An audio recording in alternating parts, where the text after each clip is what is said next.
આ છોકરીને કદાચ ખબર નહીં હોય કે દીક્ષા શું છે. એના પપ્પાને સેલ્યુટ છે ભાઈ કે કોર્ટમાં ગયા આ અટકાવવા માટે. આજે દીકરી છે એમના મમ્મીને દીક્ષા અપાવી છે છોકરીને 7 વર્ષની ઉંમરે. જો ભાઈ આપણે વધારે બોલી ના શકીએ કારણ કે આપણે ધર્મમાં નથી, તો કંઈ પણ બોલીશ તો લોકો સવાલ ઉઠાવશે જ કે ભાઈ તમે ના બોલો વચ્ચે. પણ એટલું જ કહીશ કે જે પણ જૈન ધર્મના અનુયાયીઓ છે, મોટા માણસો છે, ગુરુઓ છે, સાધુઓ છે, મહેરબાની કરીને એક ઉંમર નક્કી કરો.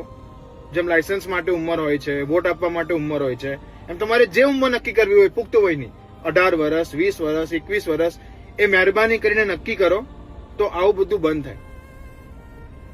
પ્લીઝ.